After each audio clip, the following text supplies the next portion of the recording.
Life does not need to be viewed as a linear trek from cradle to grave, as though existence were some grand errand culminating in a single triumphant moment. Instead, life can be more akin to music, unfolding in patterns of melody and harmony, without an ultimate destination that justifies the entire piece.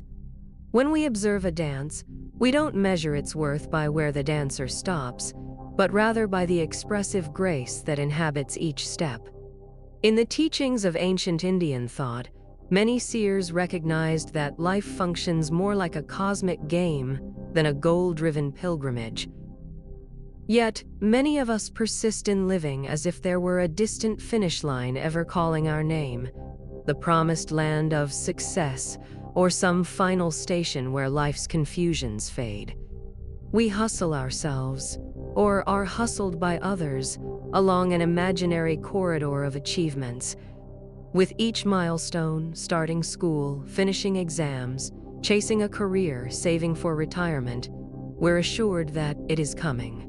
We're told one day the grand reward will crown our efforts. But at that moment of so-called arrival, we realize the feeling remains much the same. The mind latches onto the next objective, perpetuating an endless chase. Meanwhile, we overlook the living tapestry of the present. If we attune our attention, we see that existence itself is playful. The physical universe does not barrel toward some conclusive outcome. It has no final scoreboard. The shifting stars, the changing seasons, the endless interplay of sunlight and shadow, none strives to finish. Rather, they express a continuous dance of transformations, each moment complete unto itself. And so it is with human life. The genuine spark lies not in a hypothetical finish line, but in the subtle joys and revelations that emerge in each passing moment. In pondering this, it's illuminating to recall how Alan Watts, the renowned philosopher and speaker, once compared life to music, emphasizing that one does not listen to a composition merely to reach the final note. If that were the case, composers might only write climaxes, and audiences would flock to hear but a solitary chord. Yet in the actual experience of music, each phrase, rest, and swell forms part of a cohesive, enchanting whole. In a similar way, life's beauty resides in the ebb and flow of experiences, not in some abrupt end goal. We can see the pitfalls of a purely destination-driven mindset in how we structure our educational and professional systems. We place children on an assembly line of grades and classes, telling them that once they finish the next test or the next program, true life will finally begin. Then come career objectives, ever more elusive promotions or accolades. By the time we reach retirement, we may find the day has arrived, but the satisfaction remains elusive, overshadowed by the realization that we missed much of the journey. Even the notion of retirement can prove bittersweet. After years spent saving and striving, people may find they have little energy left to savor what they once imagined would be a grand reward. Their bodies tire, their zeal dims, and they wonder whether the frantic decades were a mirage, promising an eventual rest that holds no deep fulfillment. All the while, life was playing like a symphony all around them, one they scarcely heard because their ears were attuned only to the final chord. Mystics in various Indian philosophical streams often observe that the crux of life lies not in external conquests, but in a profound realization of what is eternally here. If we consider life akin to a dance, we step and swirl in the moment, not fixating on a finishing step.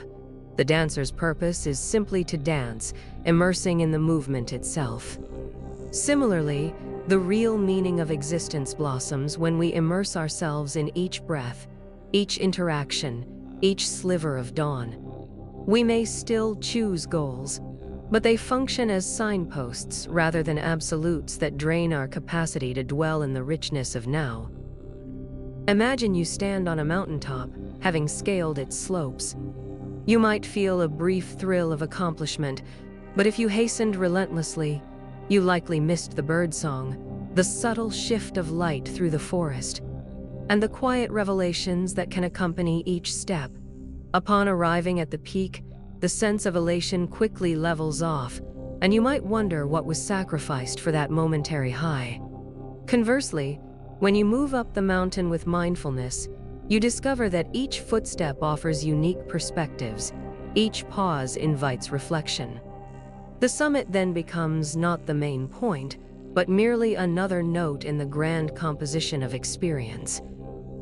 This approach reshapes how we navigate time. Instead of measuring ourselves by external yardsticks, we recognize that each day presents a fresh microcosm of living, an interplay of tasks, relationships, and insights. Freed from the tension of chasing a single final outcome, we can discover spontaneity and creativity in even the simplest routines.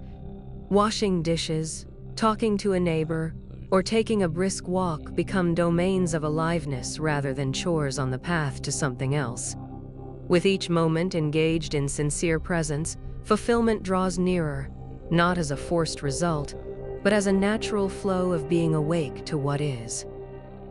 In many contemplative practices, we learn to slow the mind's mania for tomorrow. Guided by meditation or introspective study, we notice the racing thoughts that attempt to pin everything on a future point. The more we rest in the present, the more we detect subtle joys, a sliver of sunlight flickering through leaves, a bird's call echoing at dusk, the warmth of a genuine conversation. These ephemeral wonders hint that life's tapestry is woven from unrepeatable instants.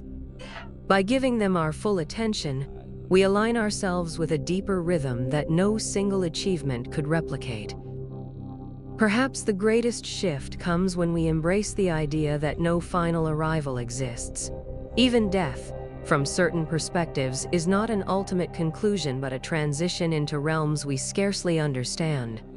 Holding that in mind can soften the frantic push for permanence, opening space for trust in the unfolding. Our energies then pivot toward how gracefully and authentically we can move through life, rather than how effectively we can corner the market on success or security. Freed from illusions, we become more adept at adapting to change, more alive to the delicate interplay of ephemeral joys. One might question, does this perspective erode ambition? Not necessarily. Ambition becomes more refined, aimed at self-expression or service rather than doggedly proving one's worth. We still strive, but with a lighter heart, because we're not staking our entire identity on a future conclusion. In acknowledging that life is not a journey with a finish line, we unleash the vitality to participate in everything fully, curious and open. Our relationships shift as well, because people are no longer cogs in the machine that ferries us to success, but companions in a shared, unfolding dance. Daily tasks and spiritual practices both gain depth when freed from a linear approach. A morning meditation session ceases to be a rung on the ladder to enlightenment and becomes a daily communion with the living silence within. The synergy of action and rest emerges naturally, balancing the drive for productivity with a gentle appreciation for simply being. We realize that each breath, each subtle nuance of our surroundings, contributes to an ever-present symphony. And if we remain attentive, this symphony becomes our teacher, revealing truths no final milestone could grant. In place of finality, we find an unbroken series of transformations. By day's end, we might reflect not on how far we marched toward some distant objective, but on the quality of presence we brought to the day's encounters. The mind's tone becomes, did I share kindness? Did I savor small wonders? Did I allow the winds of fate to move me without losing my center? These questions root us in the immediate joy or lesson of each day, dissolving anxieties about unachieved targets. We discover a surprising serenity, no longer weighed down by illusions of a culminating moment that must justify all. And so, we relinquish the myth that life is a journey straining toward a grand finale. Instead, we awaken to the dance of existence, the creative flux that wants to be seen and felt right now. In that awakening, we find that our energies are best directed not at outrunning the clock, but at weaving grace and wonder into whatever we do, trusting that the cosmic melody holds us each step of the way.